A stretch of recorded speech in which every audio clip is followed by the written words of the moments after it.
Bueno, espérame, yo empiezo a compartir y me cuentan porfa, sí. Y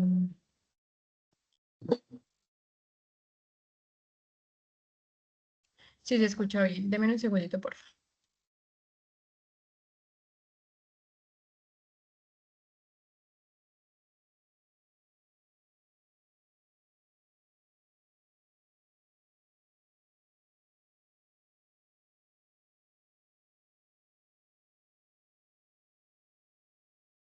Ahí se ve, ahí se ve que yo estoy compartiendo. Sí, ya se ven las diapositivas. Listo.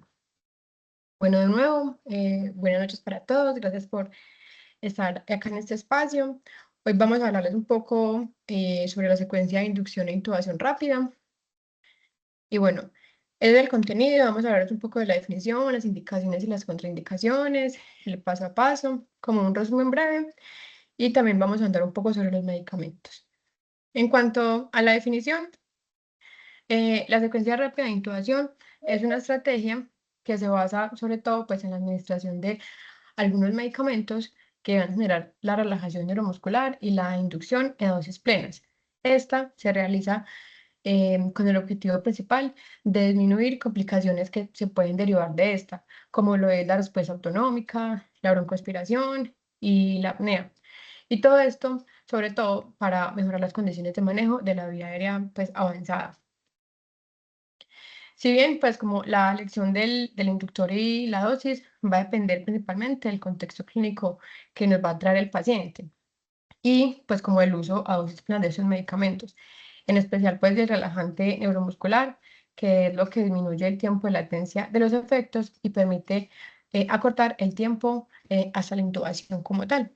Ya pues como ese uso del relajante neuromuscular demuestra, pues ya ha demostrado como la mejoría en el porcentaje del éxito del primer intento de intubación. Nos disminuye mucho pues como los intentos fallidos. Entonces vamos a hablar un poco sobre cuándo sí y cuándo no. En cuanto a las indicaciones, tenemos estas cuatro principales, sobre todo la pérdida de la protección de la vía aérea, la pérdida como tal de la permeabilidad también, tengamos fallas en ese ciclo de ventilación y oxigenación y en aquellos pacientes, sobre todo, que se anticipe la pérdida y exista un alto riesgo de broncoaspiración. Tenemos como esa tableta que también es muy útil, que nos divide como esas indicaciones en el ABC. En el A, por ejemplo, nos habla como tal de la vía aérea, que es como esa capacidad, bueno, o la incapacidad que va a tener el paciente de mantenerla permeable durante el tiempo, y la vamos a poder evaluar haciendo una buena escala de coma Glasgow. Como siempre pues nos indican y nos han dicho, por ejemplo, las rotaciones en las clases, que los pacientes que tengan un Glasgow menor de 8 pues se deben intubar, pacientes que tengan epiglottitis, glositis, traumas faciales y apneas, pues una apnea sobre todo obstructiva supraglótica. También en cuanto a la respiración, que el paciente va a tener como ese problema o esa incapacidad para tener el proceso de oxigenación y ventilación, y lo vamos a evidenciar con el paciente con hipoxia, hipercapnia, con apnea. También a nivel de la circulación, un paciente que se encuentra en paro cardíaco en estado postparo, entonces lo vamos a encontrar, por ejemplo, con taquicardia ventricular sin pulso, fibrilación ventricular, asistolia y actividad eléctrica sin pulso. En cuanto a las contraindicaciones, estas son relativas.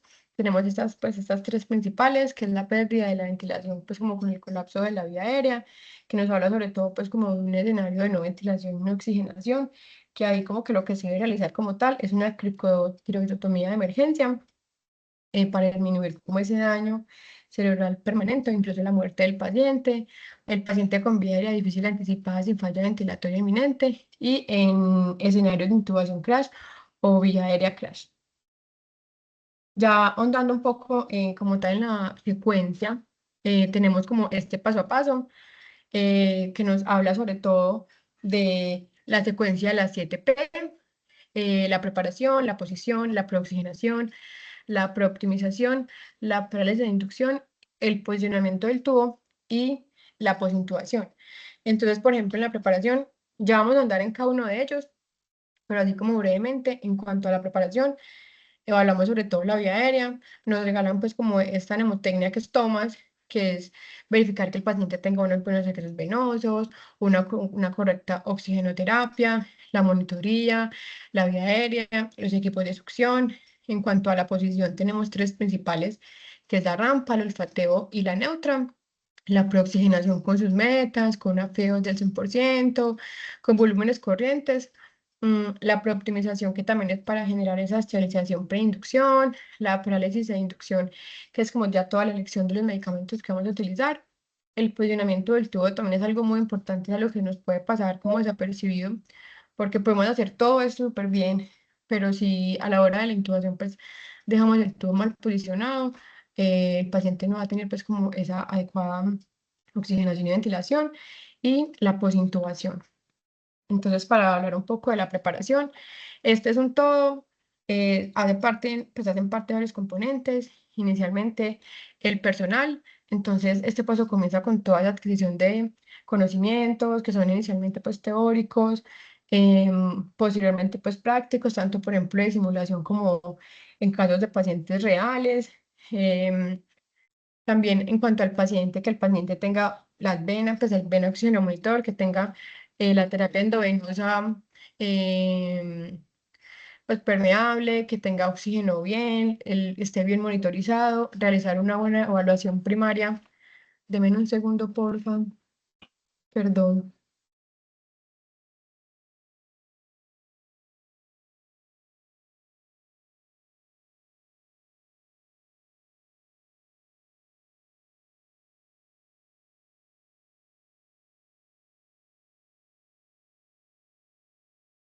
Qué pena, ahí me escuchan otra vez bien. Sí, Perdón. Ya en cuanto al paciente, como lo decía, que tenga los accesos venosos permeables, que tenga una buena oxigenoterapia, unas buenas fuentes de oxígeno, que esté bien monitorizado, realizar pues como una evaluación primaria, que ya también vamos a andar un poquito sobre eso, y tener presente los predictores de vía aérea difícil. Y en cuanto a los dispositivos y como todo ese manejo de la vía aérea, entonces tener, por ejemplo, los laringoscopios cargados con baterías que estén probados, tener los tubos correctos, los tamaños correctos y pues como todo el personal que esté bien entrenado para esto. También podemos tener pues como varias ayudas. Eso es como un checklist, una lista de chequeo que nos puede ser muy útil, que se nos divide en cuatro dominios, que es la preparación del paciente, todos los equipos, todo el personal que se necesita pues para realizar esto y lo que podemos hacer como en un caso de dificultad.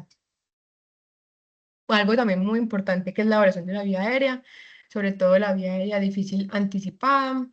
Le realizamos al paciente el test de mordida del labio superior, que puede ser alterado cuando sea clase 3, que veamos un paciente con una distancia iomentoniana reducida, una retrognatia subjetiva, un malampati 3-4, una movilidad cervical reducida y una protrusión mandibular que esté limitada. Acá, por ejemplo, tenemos pues como varios ejemplos, que pues como la de la evaluación mentoniana, la de retrognatia, como que estos pacientes pues van a ser viaria difícil y no los podemos encontrar recurrentemente. Podemos evaluar la escala de Corman, que la escala de Corman pues vamos a tener como cuatro clases. En la uno vamos a ver la glotis y se van a ver las cuerdas vocales sin problema. La 2 se puede dividir en dos A y dos B.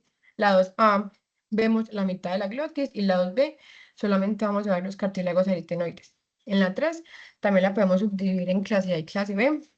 En la clase A vemos el paladar blando, pero ya no vamos a ver la glotis. Y en la B vemos como lo mismo, pero pues como con secreciones. O sea, vemos el paladar blando con secreciones. Y la clase 4 solo vamos a ver el paladar. Ya en cuanto a predictores, también quería mostrar como a colación esas definiciones que nos parecen importantes, que es ventilación difícil e intubación difícil. En cuanto a la ventilación difícil, es como todo lo que nos impida usar bien la máscara a la cara del paciente porque hay fuga de aire, por ejemplo, en pacientes que están muy obesos, con índice de masa corporal, por ejemplo, mayor de 30, que el paciente tenga una barba muy abundante, que esté edéntulo, o sea, pues que no tenga dientes, que tenga asabos y que sea pues mayor de 55 años, aunque ese es pues como un criterio relativo. En cuanto a la intubación difícil, es todo lo que me impida adosar los ejes. Look, por ejemplo, ver si el paciente tiene dificultad en cavidad oral, el E332, que ya también se los voy a mostrar, un mal empate 3-4, que el paciente tenga una obstrucción, ya sea por cuerpo extraño, que esté hematizado, o tenga pues algo dentro de vía de cavidad oral, o ni que tenga una movilidad reducida del cuello. Eso es lo que les decía del, pues, del 334, que como tal vamos a evaluarlo. El primero, que es con los tres dedos entre la arcada dentaria superior e inferior del paciente. El segundo, que también son tres, que evaluamos la distancia entre el hueso ioides y el mentón, que debe ser también pues los tres dedos. Y el dos, que en este caso es pues el C, que ubicamos los dos dedos entre el cartílago tiroides y el piso de la boca. Otros conceptos básicos como ventilación difícil e intubación difícil. La ventilación difícil es que el paciente no pueda mantener una saturación por encima del 95% y la intubación difícil es cuando ya van más de 3 intentos por personal experimentado o 2 con inexperto y 1 con experto. Esta es una buena manera, por ejemplo, de, de evaluar al paciente cuando nos llega, indicar pues como o ver signos de obstrucción de la vía aérea y que el paciente nos haya perdido como estos reflejos protectores. Entonces, desde que entra el paciente, como si el paciente puede hablar, cuál es su nombre, usted cómo está, también escuchar el tono de la voz, que tenga una voz apagada o que se sienta o que hable como si tuviera como una papa en la boca, pues o como una papa caliente en la boca. Si tienen capacidad para deglutir, por ejemplo, secreciones, que el paciente nos hable que tiene mucho dolor o que sienta obstrucción, si el paciente tiene estridor, tiene disnea, ver cómo son los reflejos en cuanto a la deglución, el reflejo náuseo y el reflejo oxígeno.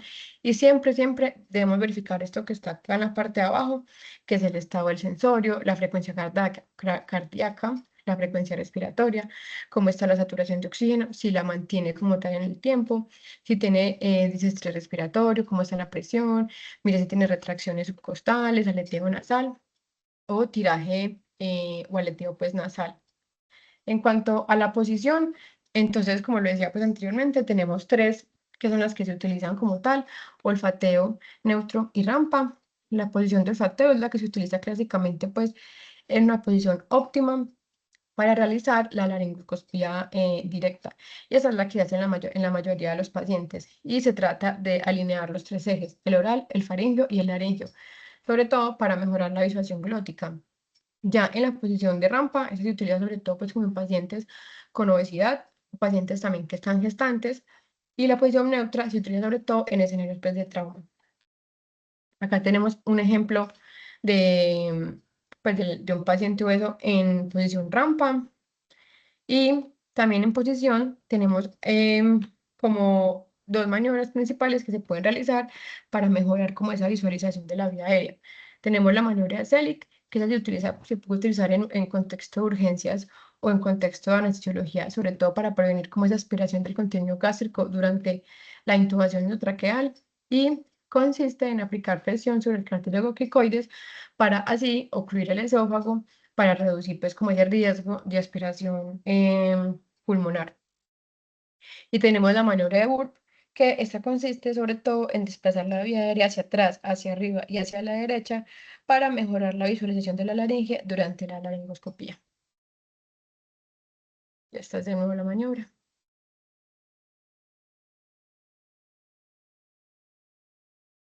Ahora, Nico, yo apago el micrófono para que siga. Listo, dale. Listo, buenas noches, mi nombre es Nicolás Ospina, como ya me habían presentado, por cuestiones de conectividad no puedo prender la cámara, entonces vamos a continuar con la charla. Haciendo un inciso pequeño con lo que mencionó anteriormente de las maniobras, idealmente realizar la maniobra de Burke. La maniobra de Selig realmente tiene una evidencia muy discutida sobre su utilidad. Hay muchos estudios que hablan que realmente no previene o no tiene un desenlace favorable con respecto a la broncoaspiración y al parecer sí empeoran las condiciones de visualización de la vía aérea. Entonces, como para que nos quede ese inciso claro de que la maniobra a realizar principalmente va a ser la maniobra de Burke, que sí tiene un poco más de evidencia en cuanto a mejorar las condiciones de visualización durante la laringoscopia directa. Entonces vamos a hablar de la siguiente P o la tercera P, que es la preoxigenación. Pasar la diapo, Cami, porfa. Esto es un concepto muy importante y el objetivo de hacer una preoxigenación es hacer un barrido de todo ese nitrógeno que hay en los alvéolos. Recuerden que pues en el alvéolo hay una composición o distribución de gases similar a la que hay en la atmósfera. Y en nuestra atmósfera pues el gas predominante va a ser el nitrógeno. Entonces, lo que intentamos hacer con ese proceso de preoxigenación es tratar de barrer toda la cantidad de nitrógeno que hay dentro de los alvéolos para que la mayor cantidad posible de gas dentro de ellos sea oxígeno. ¿Cuál es el objetivo de esto? Aumentar el tiempo de apnea segura. ¿En qué consiste esto? Mientras estamos preoxigenando a nuestro paciente, vamos a hacer que él pues barra todo ese nitrógeno y en el momento en el que hagamos la parálisis, él va a dejar de respirar, va a dejar de hacer ese proceso de ventilación. Entonces, al dejar de hacer ese proceso de ventilación, no va a haber un intercambio entre los gases de la atmósfera y los gases que hay a nivel del pulmón. Por ende, pues no va a poder llegar más oxígeno y si no llega más oxígeno, pues nuestro paciente se va a desaturar. Entonces, al tener mayor cantidad de oxígeno dentro del alveolo, lo que buscamos es que nuestro paciente aguante mucho más tiempo antes de que empiece a desaturarse. Hay pacientes que típicamente son más propensos a la desaturación, entre ellos los pacientes obesos, los niños, los extremos de la edad en general son pacientes que tienden a desaturarse más rápido, los niños porque tienen pulmones mucho más pequeños y reserva pulmonar un poco menor y porque tienen un metabolismo más acelerado, entonces también hace que la desaturación sea más rápida. Y los pacientes obesos y pacientes ancianos usualmente es por una disminución después de esa reserva pulmonar. Pasemos a la diapositiva. Entonces, ¿cómo vamos a hacer la preoxigenación y cuáles van a ser los objetivos? Entonces, el objetivo de una adecuada preoxigenación va a ser que nuestro paciente tenga un oxígeno expirado mayor al 0,9 o mayor al 90%. ¿Qué quiere decir eso? Cuando nosotros estamos haciendo la monitorización de nuestro paciente, podemos utilizar algo que se llama un analizador de gases, que eso se conecta al monitor. Lastimosamente, pues eso no está tan ampliamente disponible y por ende, pues solo está disponible en algunos lugares de servicios de cirugía y servicios de urgencia de mayores niveles de complejidad, pero raramente está disponible en servicios de urgencia de primera y mediana complejidad. Entonces, ese sería el ideal para saber que nuestro paciente está adecuadamente preoxigenado. No todos los pacientes van a alcanzar esa meta de un oxígeno expirado mayor a un 90%. ¿Y qué quiere decir eso?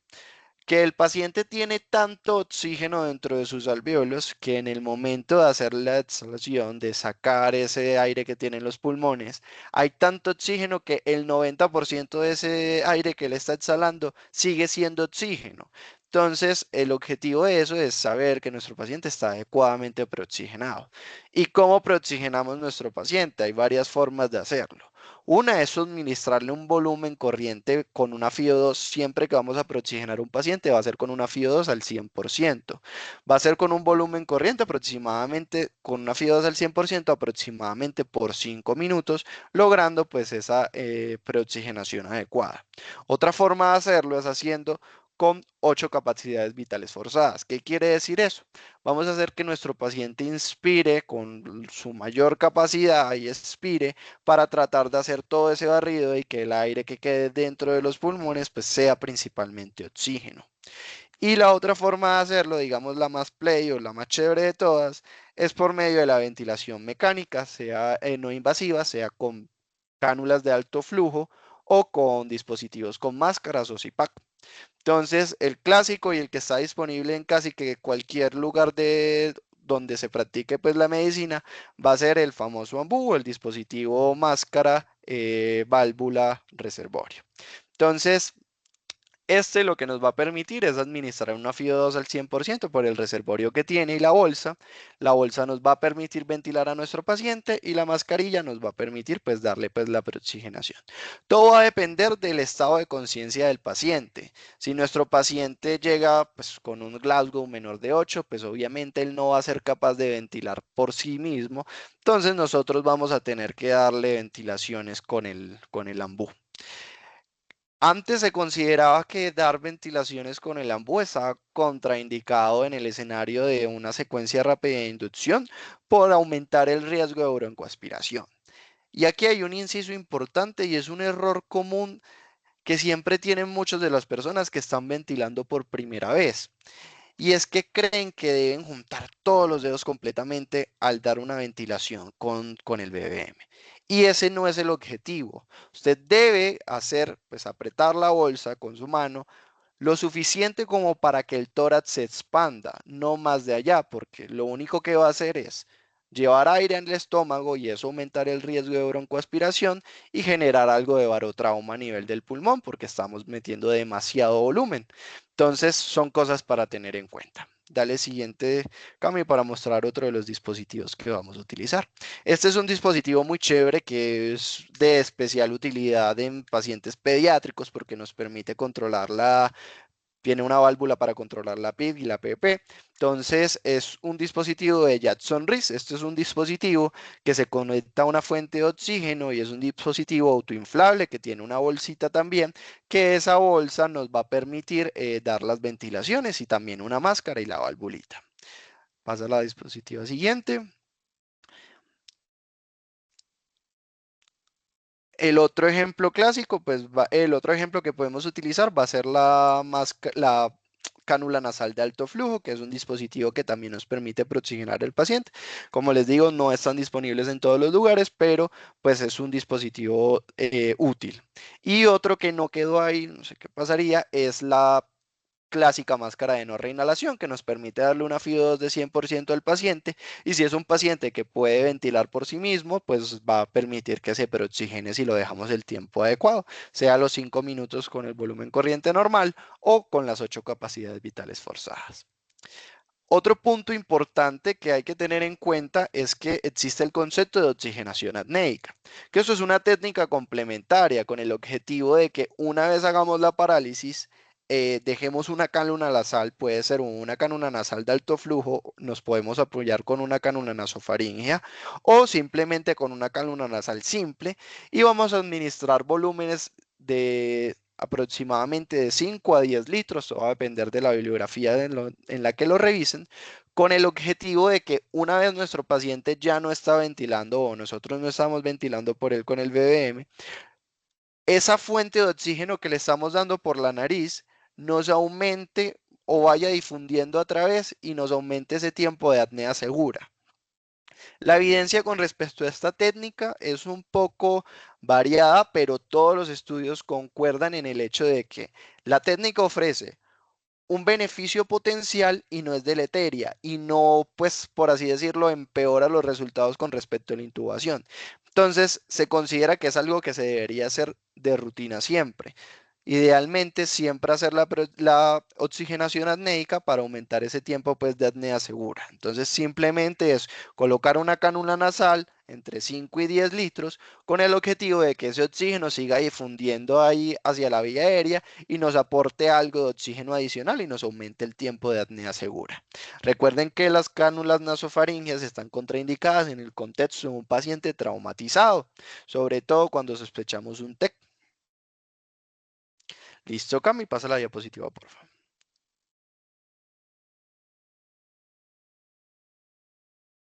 Entonces, este monitor lo que nos muestra es un paciente que está preoxigenado,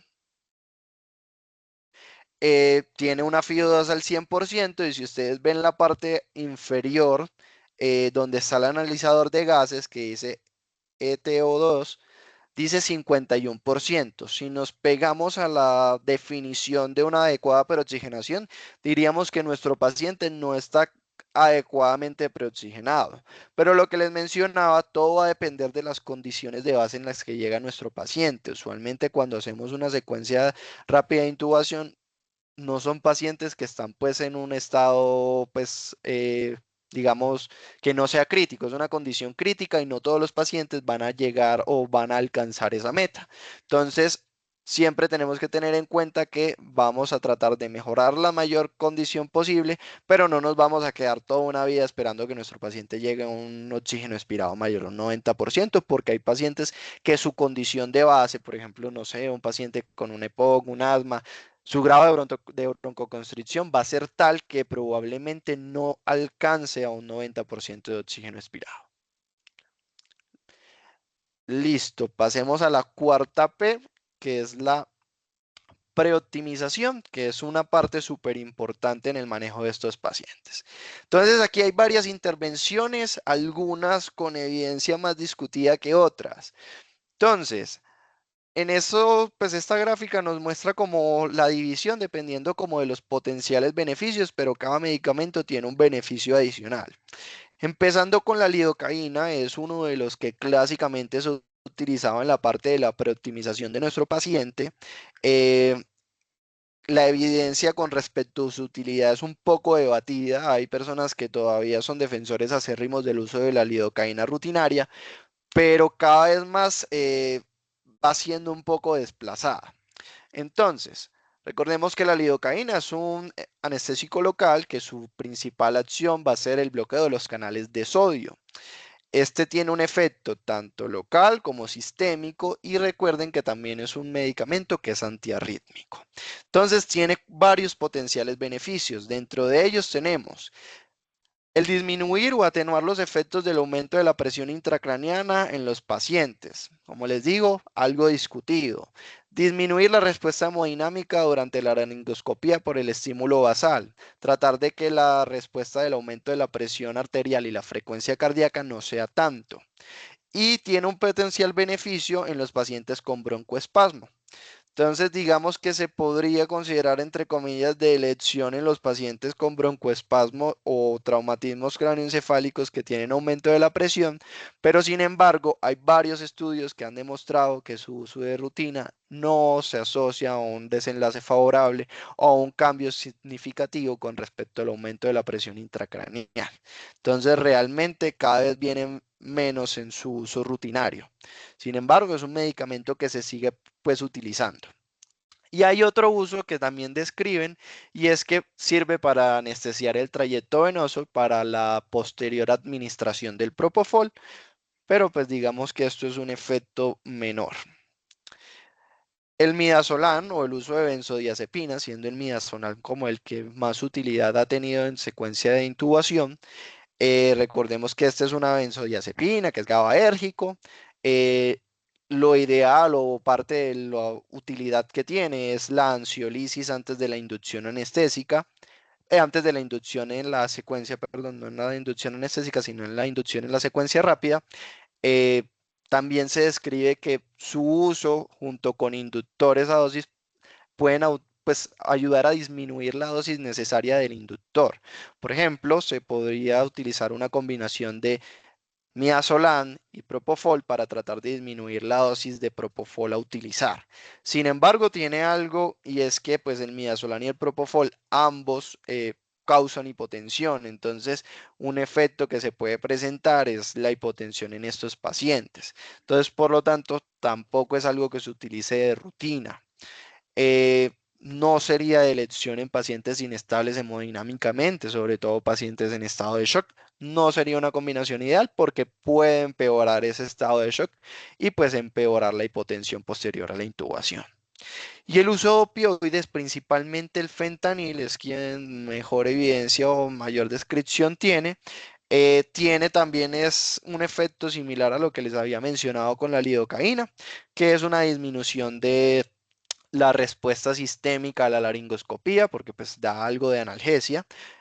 También tiene un potencial efecto en tratar de disminuir pues ese efecto sobre la presión intracraneal, pero como les digo, cada vez más debatido y la utilidad de los mismos cada vez se pone un poco más en duda.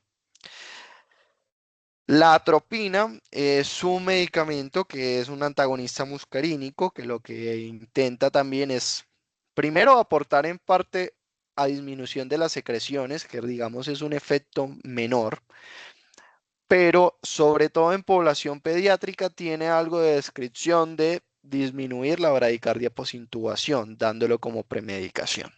También es un medicamento que realmente ha tenido bastante debate porque hay varios estudios que hablan de que comparando el no utilizar atropina versus sí utilizarlo, al parecer no ha demostrado mayor beneficio.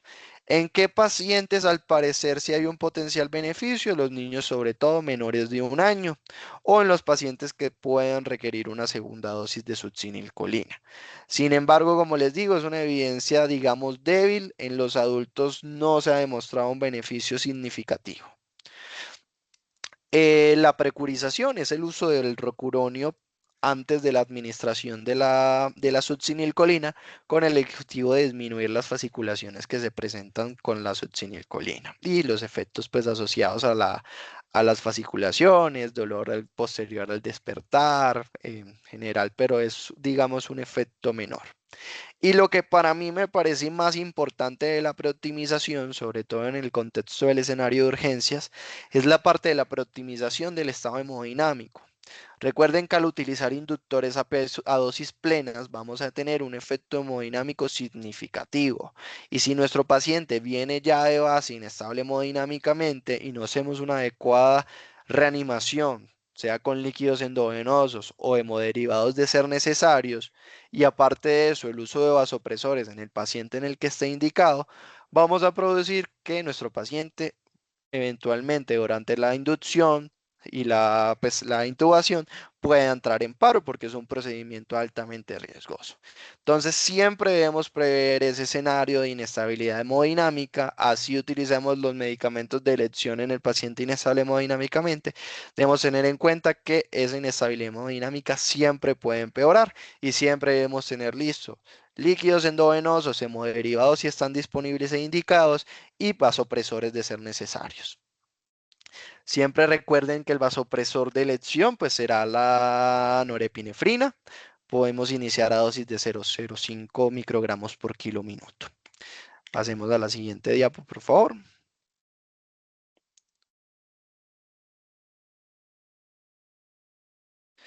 Entonces ya en la parte de parálisis e inducción tenemos dos medicamentos que serán los de elección en la parálisis, que son la succinilcolina y el rocuronio. No significa que sean los únicos relajantes neuromusculares que existan, no, pero sí son los únicos que tienen la latencia suficientemente corta como para utilizarse en la secuencia de inducción rápida, porque existe el atracurio, el cisatracurio, el pancuronio, el becuronio, pero estos tienen una latencia mucho mayor que pueden hacer que nuestro paciente aumente los efectos de broncoaspiración y que el efecto de la laringoscopía no sea tan adecuado.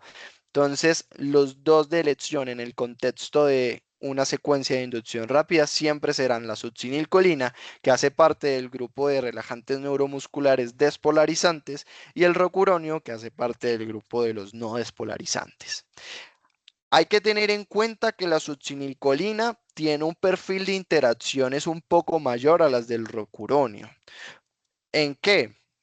Por ejemplo, aumentando la hipercalemia. Entonces, pacientes que tienen factores de riesgo para generar cualquier condición de hipercalemia, por ejemplo, enfermos renales crónicos, pacientes politraumatizados, pacientes en contexto de intoxicación por cualquier agente que pueda causar una rhabdomiólisis, pacientes quemados después de 24 o 48 horas, son pacientes que tienen efectos potenciales para producir una hipercalemia y que esto pues tenga desenlaces fatales en el paciente, incluso arritmias malignas.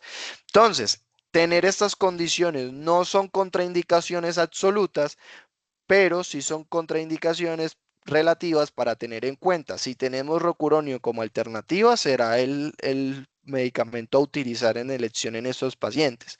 Pero si no está disponible y nuestro paciente requiere el aseguramiento de una vía aérea, debemos utilizarlo y tratar de tomar medidas para disminuir o impactar en esos efectos adversos, en esas contraindicaciones.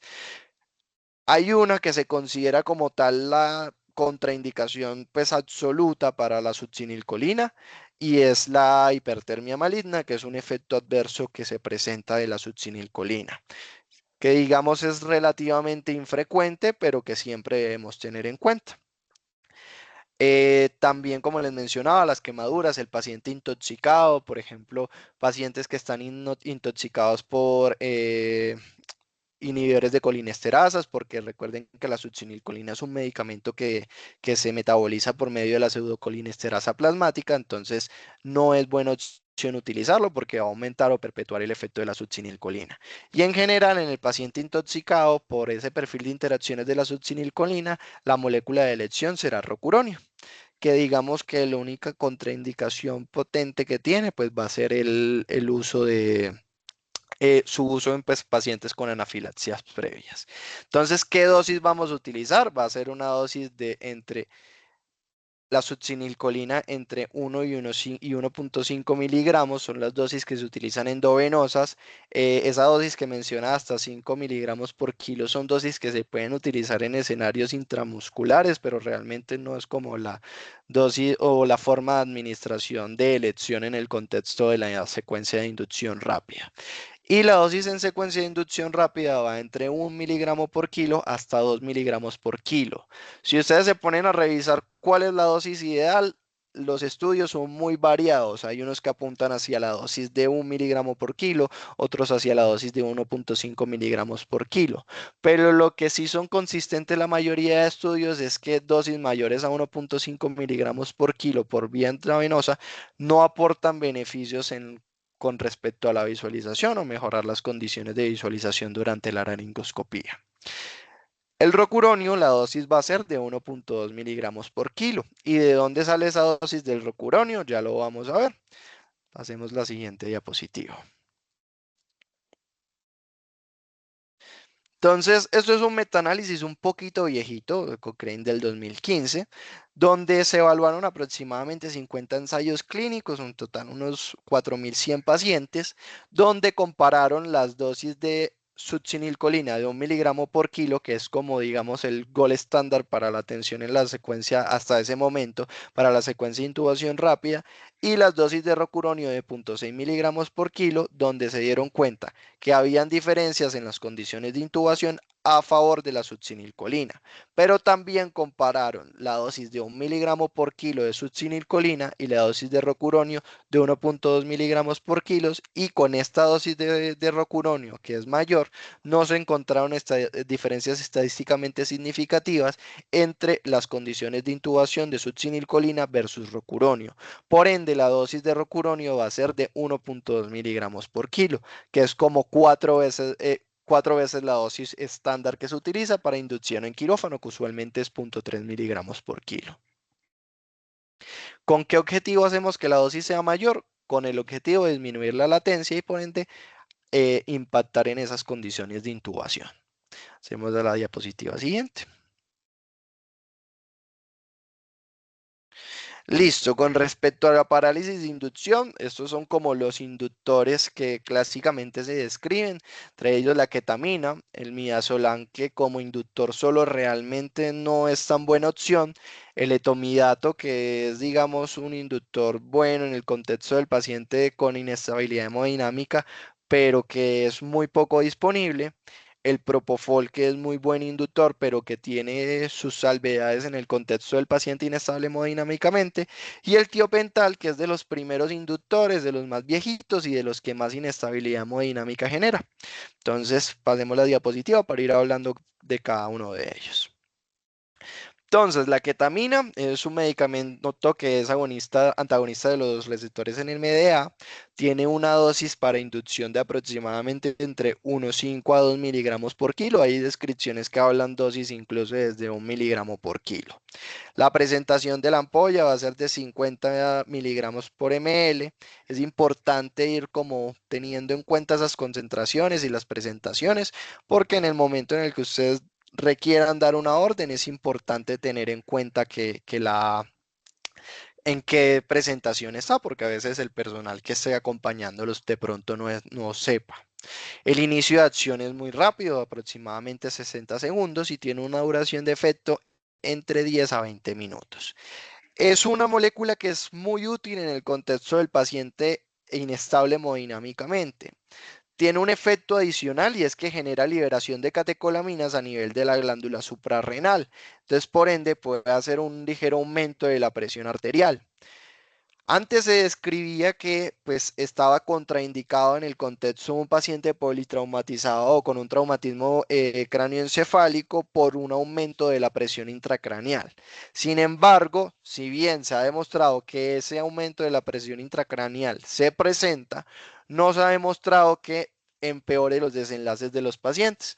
Por ende, digamos que es un medicamento que se puede utilizar en el contexto de un traumatismo cráneoencefálico.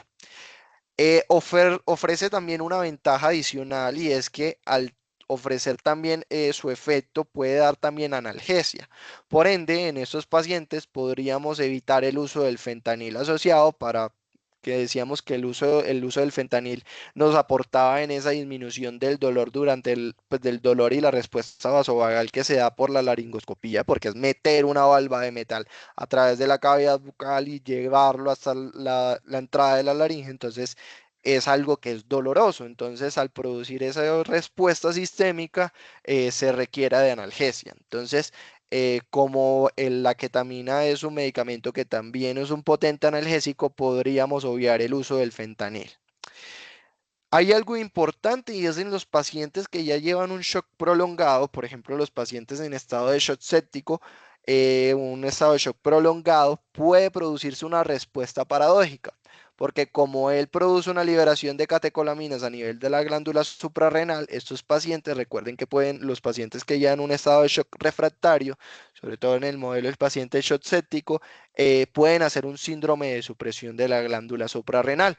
Entonces ya va a haber una depresión de las catecolaminas y no se va a producir ese efecto de aumento de la presión arterial y por el contrario podría llegarse a presentar eventos de hipotensión posterior a la intubación. Eh, digamos que es un medicamento que está contraindicado en el contexto del paciente con desprendimiento de placenta, en pacientes con crisis hipertensivas por ese aumento de la presión arterial y en pacientes con enfermedad coronaria conocida o en pacientes con taquiarritmias. Pasemos a la siguiente diapositiva. El propofol, que es, digamos, uno de los medicamentos también de elección que se utiliza, es un medicamento que tiene un efecto de modulador alostérico positivo del GABA. eh, Tiene una dosis de inducción entre 1 a 3 miligramos por kilo. Tiene una presentación de 10 miligramos por ml y tiene un efecto de acción también rápido, incluso más rápido que el de la ketamina, que es de entre 15 a 45 segundos. Y tiene un efecto de duración menor.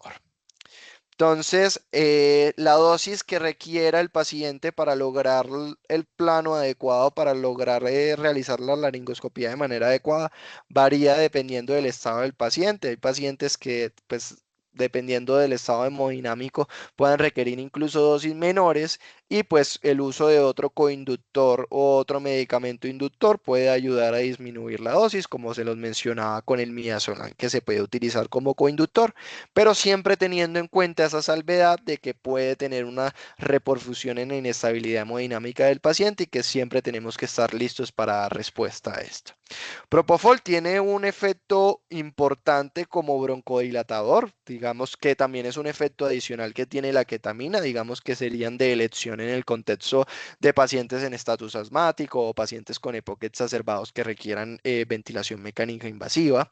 Tiene un efecto neuroprotector porque al ser un modulador GABA va a hacer algo de neuroprotección y un efecto anticonvulsivante. Entonces, digamos que son de elección, por ejemplo, el paciente en estatus epiléptico, paciente con un TEP, digamos que el propofol es una muy buena molécula. Pero como les digo, puede producir algo de vasodilatación y depresión miocárdica porque es tanto depresor del sistema nervioso central como depresión miocárdico. Entonces, en el paciente inestable hemodinámicamente, no está del todo contraindicado, pero se debe utilizar con precaución. Digamos que sería una contraindicación relativa, entre comillas. Pasemos la diapositiva.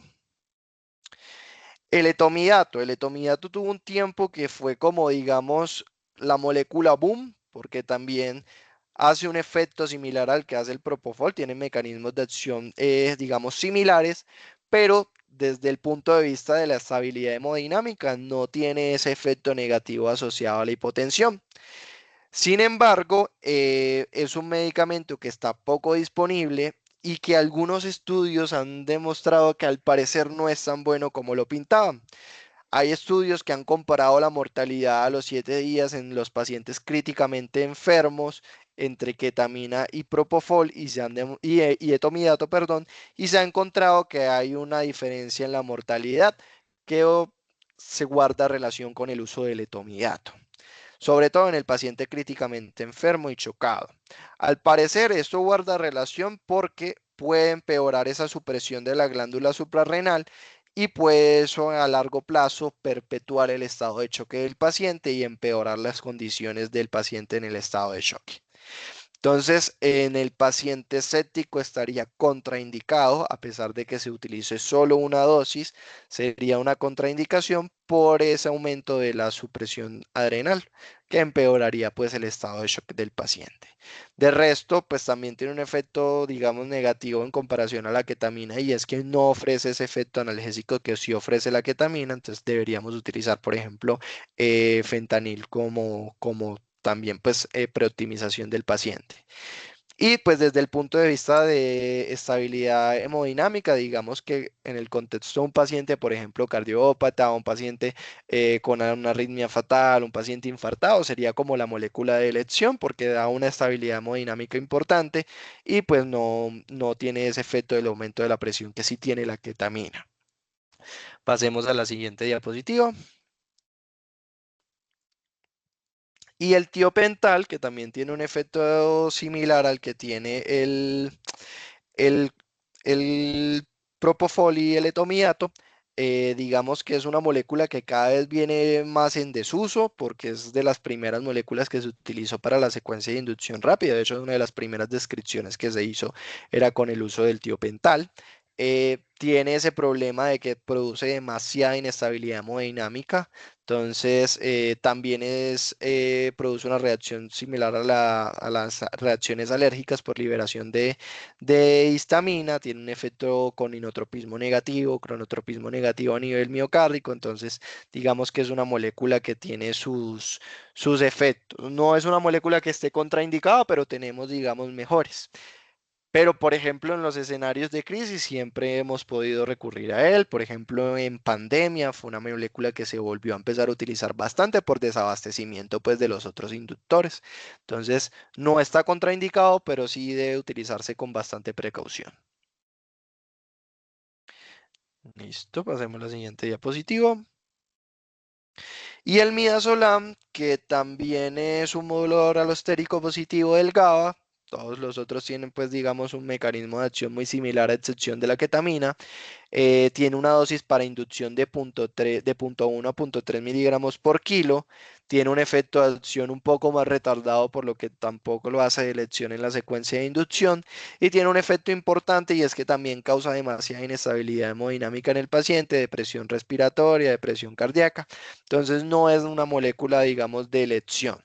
Podríamos considerarlo, por ejemplo, en el contexto de un paciente con un estatus convulsivo, pero digamos que si tenemos propofol, también es un medicamento que es anticonvulsivante, que nos ofrece pues menor inestabilidad hemodinámica en el paciente. Entonces digamos que midazolam solo como inductor no es tan buena opción. Pero hay que reconocer que en algunos lugares del país hay primeros niveles donde solo cuentan con midazolam como inductor, y pues ante esos escenarios, digamos, de medicina de guerra prácticamente toca utilizarlo. Hacemos la diapositiva. Listo, sigamos a la siguiente P, que es la sexta P, y es el posicionamiento del tubo. Esto es importante. Una vez realizamos la laringoscopía, vamos a insertar nuestro tubo. La profundidad de inserción varía entre unos 20 a 24 centímetros, usualmente en mujeres unos 20, en los hombres aproximadamente unos 22. Pero la forma para saber si el tubo está correctamente posicionado, pues va a ser con la realización de una radiografía para confirmar que no esté monobronquial, con la auscultación, pues que es algo que podemos hacer desde el punto de vista clínico, y auscultar que la expansión y ver que la expansión del tórax sea simétrica para garantizar que, digamos, el tubo no esté monobronquial y tengamos que introducirlo un poco más o sacarlo un poco más. Idealmente el tubo debe ser fijado en dos vectores, como vemos las dos imagencitas del centro, se hace la fijación del tubo en dos vectores y la cuarta imagen adicional pues es un poco más play, que es la fijación pues con los fijadores que ya vienen listos para fijar, sería como la forma ideal de fijar el tubo. Pasemos a la siguiente diapositiva. Entonces, esta es la maniobra de una laringoscopía directa con un laringoscopio común y silvestre, que es el laringoscopio clásico con una valva curva o Macintosh. Recuerden que existen dos tipos de valvas, la valva curva y la valva Miller. Realmente, si existe un beneficio de la una sobre la otra, no se ha demostrado pues de manera contundente. Se cree que hay cierto beneficio en la población obesa y pediátrica con las valvas rectas o Miller. Y recordar que durante el posicionamiento del tubo, la maniobra de la laringoscopía, vamos a entrar pues sobre la comisura labial, sobre la comisura derecha del paciente, vamos a desplazar los tejidos blandos, la lengua y vamos a tener pues el canal de trabajo. Siempre se entra por la comisura derecha para desplazar los tejidos hacia la izquierda porque los laringoscopios, la mayoría están diseñados para personas diestras. Existen laringoscopios para zurdos, pero eso es muy poco disponible, entonces a las personas zurdas les toca aprender a trabajar con el laringoscopio para diestros. Y es porque el canal de trabajo queda hacia la derecha para que usted con su mano más diestra pueda manipular el tubo y posicionarlo adecuadamente.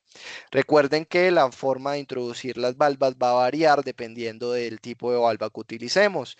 La valva curva o Macintosh debe posicionarse a nivel de la vallécula, como se evidencia en la imagen D, donde vemos que está posicionada a nivel de la vallécula. Y la valva Miller o recta se posiciona pinzando la epiglotis para poder visualizar mejor. Existen otros tipos de valva, como las valvas hiperanguladas, sobre todo en pacientes con vías aéreas muy anteriores. En población pediátrica también ha demostrado beneficio, y es sobre todo las valvas que se utilizan en la mayoría de videolaringoscopios. Pasemos a la siguiente diapositiva, por favor. Entonces, este, digamos, es el juguete que todos quisiéramos tener o todos los que nos gusta la vía aérea quisiéramos tener, y es un laringoscopio que mejora las condiciones de visualización, mejora la visualización del Corman-Clement y permite una intubación un poco más fácil, digámoslo así. La técnica de utilización de este es diferente, ya no se entra por comisura labial, sino que se entra pues por la mitad.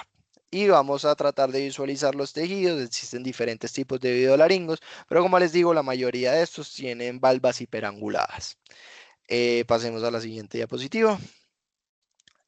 Listo, listo, intubamos a nuestro paciente. ¿Qué vamos a hacer después? Entonces, como les dije, hay que fijar el tubo en doble vector, como se mostraban en las diapositivas anteriores. Eh, la profundidad de inserción, como les dije, varía entre unos 20-24 centímetros máximo. Más allá de eso, está metiendo ese tubo monobronquial.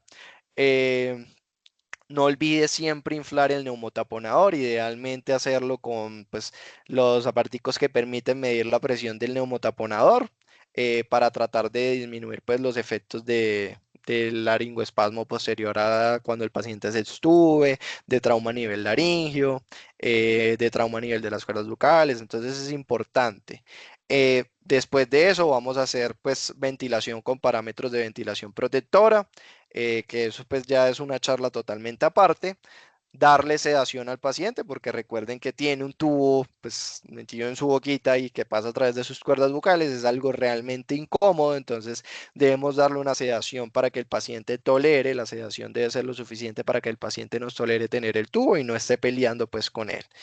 De ser necesario, mantener la relajación neuromuscular y pues hacer la reanimación guiada por metas. Una vez en la preoptimización y en los cuidados posintubación es importante siempre la estabilidad hemodinámica del paciente. Pasemos a la siguiente diapositiva. Entonces, ¿qué podemos utilizar para dar pseudoanalgesia a nuestro paciente? Existen varias moléculas que podemos utilizar, desde la ketamina, el midazolam, el fentanil. podemos utilizarlo. Están a diferentes dosis, desde 0,5 hasta 2 miligramos por kilo por hora en los pacientes por la ketamina, el midazolam de 0,03 a 0,05 miligramos por kilo por hora y el fentanil desde 1 a 3 microgramos por kilo por hora. La ketamina, la dosis va a variar. La mayoría de los pacientes usualmente no requieren una dosis mayor a 1 miligramo por kilo por hora, pero sobre todo pacientes que llevan pues exposición previas, policonsumidores, esos tipos de pacientes tienden a hacer respuestas paradójicas muy difíciles de manejar y requerir dosis más altas o titular la dosis, entonces son pacientes bastante complejos de manejar. Y para guiarnos en cuanto a la sedación, existe la escala de Richmond o la escala de RASC. Usualmente lo que buscamos en los pacientes intubados es mantenerlos entre un RAS -2, -3, no más de ahí. Pasemos a la siguiente diapositiva. ¿Y qué hacemos si algo falla? Entonces, como Cami nos mencionó al comienzo y nos mostró esa lista de chequeo súper bonita, que siempre a los anestesiólogos les encantan las listas de chequeo, nosotros siempre debemos estar preparados y tener planes adicionales en caso de que nuestra estrategia fallara. Sobre todo si el paciente tiene algún antecedente de pues, vía aérea difícil, de intubación difícil, si es un paciente que ya previamente lo intubaron antes y les costó intubarlo, que lo tuvo que intubar un anestesiólogo, usted sabe que ese escenario probablemente va a ser difícil y usted requiere tener alternativas. Entonces, el primer plan va a ser la ventilación con la mascarilla facial e intentar la intubación. Si usted logra intubar a su paciente, pues no tiene que pensar en nada más. Pero en esos escenarios, pues usted trate de que su primer intento sea el mejor intento posible. Si tiene el videolaringo, utilícelo. Si la persona que lo va a intubar, ojalá sea la persona con más experiencia disponible para intubar a su paciente. Si tiene disponibilidad de buggies o frobas, que son dispositivos que pues, son para manejo avanzado de vía aérea, pero que permiten introducirse a nivel de la tráquea y pasar el tubo a través de él, son también herramientas de elección. Si el paciente no logramos intubarlo, hicimos varios intentos, 2, 3 intentos de intubación, no logramos intubarlo, utilicemos, lo importante es ventilar a nuestro paciente, no intubarlo, lo importante es que nuestro paciente llegue vivo al lugar donde pueden asegurarle la vía aérea. Si usted no tiene disponible un videolaringo, si usted no tiene dispositivos para un manejo avanzado más allá de la vía aérea, entonces usted va a utilizar un dispositivo supraglótico, idealmente máscaras laringes de segunda generación, pero las de primera generación que están disponibles en la mayoría de los lugares también son útiles y son dispositivos, estos dispositivos supraglóticos son dispositivos salvadores, que si bien no nos están asegurando una vía aérea, porque la definición de una vía aérea asegurada es tener un tubo con un neumotaponador inflado por debajo del nivel de las cuerdas bucales, nos van a permitir ventilar al paciente, que sí, que se va a broncoaspirar, probablemente, que si se devuelve algo del contenido del estómago va a terminar en pulmones, puede que sí, que se pueda producir una neumonitis aspirativa o una neumonía aspirativa, sí, pero el paciente por lo menos va a estar ventilado y va a llegar vivo al lugar donde le puedan resolver esa situación y puedan asegurarle la vía aérea al paciente. Posteriormente le dan tratamiento a su neumonía o su neumonitis, pero es importante por lo menos que el paciente llegue vivo y en condiciones aceptables. Si nuestro paciente, a pesar del dispositivo supraglótico, el reposicionado del dispositivo supraglótico, no logramos ventilarlo, consideremos utilizar nuevamente la ventilación con la mascarilla facial. Y si a pesar de eso, que estamos en un escenario de NINO, de no intubación, no ventilación, es un escenario en el que debemos pensar en un acceso anterior, es decir, una cricotiroidotomía, que esto usualmente se puede hacer o con los equipos clásicos o kits de crico o se puede hacer directamente con un buggy y un bisturí, haciendo la punción sobre la membrana y pasando el buggy a través de ese orificio que hacemos con el bisturí, que es como lo describe la guía de la DASH, que es la de la Sociedad de Vía Aérea Difícil. Bueno, muchachos, esto es lo que teníamos para compartirles el día de hoy. Espero que haya sido muy útil y cualquier duda o inquietud estamos para resolverla.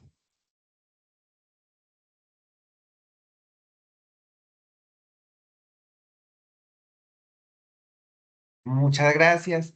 ¿Alguien tiene alguna pregunta? Voy a activar el micrófono o dejar la pregunta en el chat.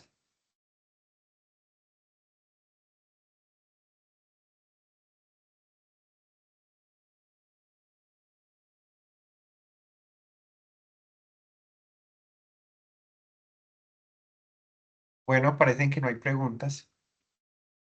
Es- Muchas gracias, doctor. Muchas gracias, Mara Camila. Con Feliz todo el noche. gusto. Muchísimas gracias. A ustedes.